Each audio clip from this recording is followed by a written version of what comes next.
What's up mga kalong hair?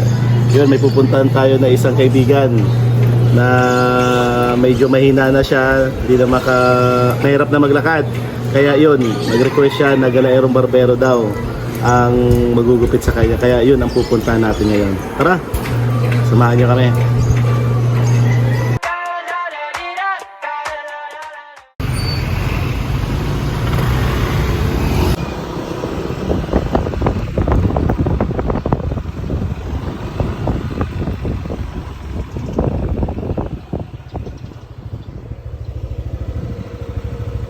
Yun, mga kalong hair. Hanapin natin dito. Hanapin natin. Wala yung barbero mo. Dito na yung Galaerong Barbero.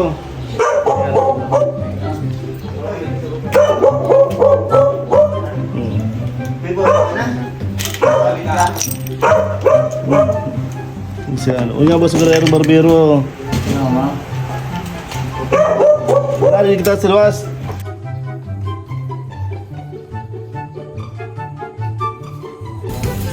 Okay.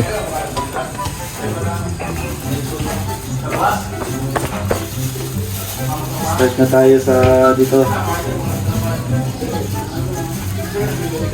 Kay Bartolome Praxidyo ng Barangay Labnig, Sonpor.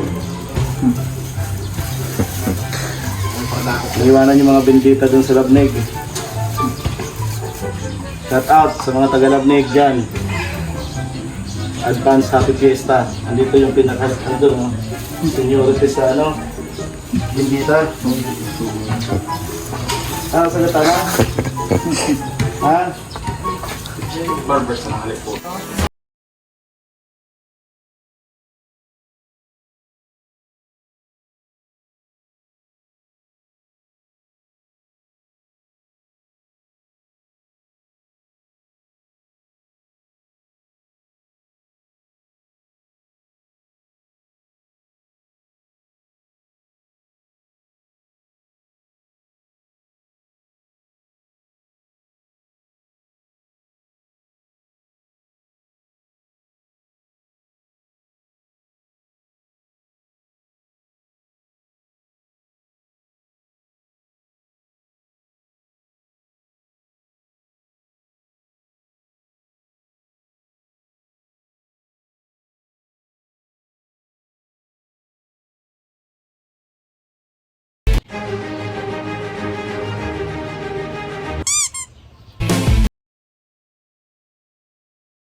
Yun mga kalong hair, tapos na si Bartolome Praxidyo ng Labnig, Malinaw Albay, Sonpor.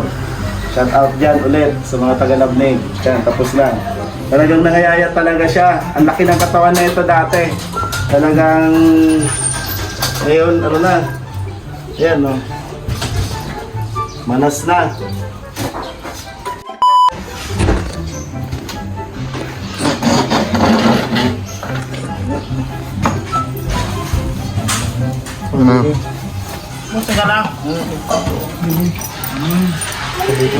Garo na baga. Nag-iindakay na.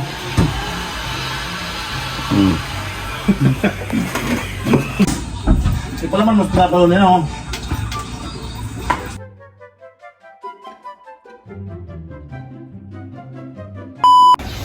Yan yung anak niya. Kaya pasalamat din si Bartolome Praxidyo dahil may magandang anak at talagang hindi talaga pinapabayaan, alagang-alaga. Kaya mas masarap pa rin talaga may anak kasi kapag nagtumanda may mag-aalaga. Yan si Shane. Kaway ka Shane sa mga kalong hair. Yan. Yan yung daddy niya. Oh. Kaya laging pasalamat dahil lumaki na din yung ano niya, anak niya. Si Shane. Ano mo Shane? Josh, Hirap na rin to makakita ata eh. totoo po. Nakikita mo pa ako? Ha?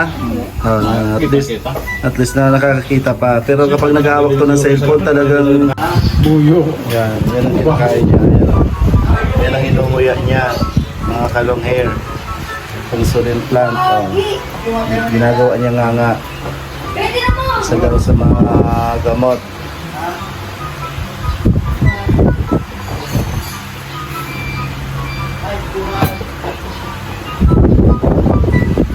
Yan yung kinakain niya.